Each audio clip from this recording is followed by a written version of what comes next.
Hello beautiful people of the world, welcome to my channel. My name is Shea, and in today's tutorial I'm going to be showing you how to make these super cute subway tiles. These ones are for Mother's Day that I'm going to be selling. Let's get right into how to do it. A few questions I'm going to answer super quick for you. I get this tile, this specific one I got from Home Depot. I will put a screenshot right here of the tag that I got for it, different sizes. You can also buy them at Lowe's or Rona, really any hardware store. They are just like subway tiles, the bathroom and kitchen tiles. And this one was $1.39 per one, so really great deal. The vinyl I'm using is permanent vinyl. No, you do not need to seal this with anything because it is being done with permanent vinyl. These are breakable, be careful. And these stands are from the Dollar Tree. I have a couple different options that I'm using. The fonts I'm using for this tutorial is Times New Roman for the black. And for the pink writing here, the font is I Love Glitter. Both of those fonts are free fonts for personal use. I downloaded this one, the I Love Glitter font from dafont.com. I will show you how to get the heart in there and the swivel at the end in this tutorial. Let's get right into the tutorial. I just wanted to answer those quick questions that I see all of the time before I get started.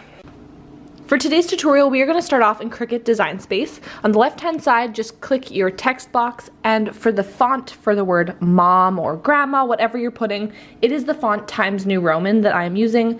I am going to be doing this in black, so I will be changing the colors in my design space just to make it visually easier when I'm cutting, to make it just easier and simpler for myself. The next font is going to be I Love Glitter, which I downloaded from dafont.com. It's a free thing for personal use, so if it's for personal use, you're good to go from dafont.com.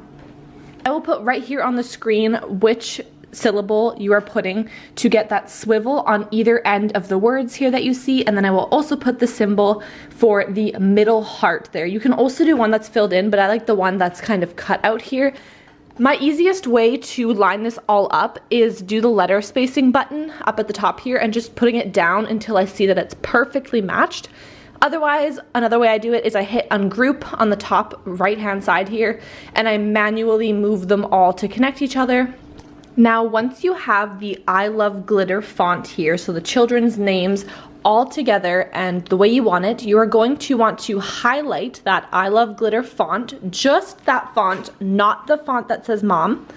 So once you've highlighted the kids' names here, that whole section, you are going to want to hit weld. I forgot to show this part. It's on the bottom right hand corner and it says weld. This is going to tell the Cricut to cut it all together as one and not chop the letters in half. I forgot to do this and I had to recut it. So please make sure to hit weld, and then you're good to line it up with the mom and do the measurements like I'm going to be doing next. Now that all of that is done, as you can see, I changed the colors like I was saying just to match what I wanted for my vinyl and make it visually easier for you to see and for those real beginners.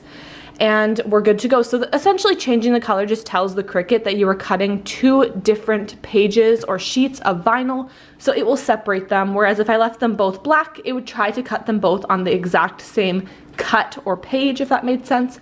So this just tells my Cricut that I'm going to be doing two different pages and different colors. Now I'm ready to make it, so let's hop on over to our Cricut and see how to do this. As I said, I am using permanent vinyl, so I just cut a little bit out from the scraps, and we will be cutting the word mom first. Like I said, this is why I separated the colors, just so the Cricut knows it's two separate sheets. I'm just going to let the Cricut do its thing and make sure you're putting your settings on your actual Cricut to vinyl. That way it'll cut the appropriate thickness and depth. My tip for peeling off vinyl is honestly just putting the mat upside down here and peeling the mat away. That way the vinyl itself doesn't curl up. Now I'm just going to cut the pink part and weed out the parts that I don't want in the meantime. So weeding is just taking out all of the little bits of vinyl that you don't want on your image. I'm just taking some contact paper or transfer tape, whatever you have, and I prefer to actually do this on my Cricut mat. So you'll see in a minute here, I'm going to put the actual wording onto the mat like this and stick it on. I find it just gets a really good stick, whereas if I do it on the table, it could slide and slip up, and I just find it easier to get out those air bubbles this way. Just my personal preference, but you do however you like. Now I'm just peeling up the transfer tape to get the perfect measurements on where to put the mom. I've seen some people use like a dry erase marker or like some tape. Honestly, I personally just eyeball it, but I know some people are very particular about the exact measurements being perfectly centered.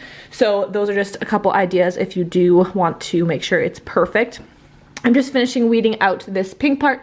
The I Love Glitter font is a little bit trickier depending on what kind of vinyl you are using. So just be careful and weed very slowly, otherwise it might rip up the little bits because it is a pretty thin font. Taking some more transfer tape and just doing the same thing with my mat. I love using my scraper for this to get all the little bubbles. And I also use my finger sometimes just to push it down. Now, if you're worried about bubbles, I suggest go slowly, start in the middle with pushing down in the middle and work your way through each letter. As you can see here, sometimes I will literally need to outline each letter with my finger just to get it perfectly on there without any bubbles. So honestly, I didn't get any bubbles this time around and it worked great for me. So definitely my biggest tip is using your hands and your fingers rather than the tools. Peeling away the transfer tape, and voila, you have your lovely subway tile ready to go. This is the finished product. I'm just taking some product photos, so I'm trying it with this little stand. I think this stand is definitely the cutest one, and it comes in a 2-pack at the Dollar Tree, which is even better. And I think I will sell it with the stands, but I'll show you the other one just to compare.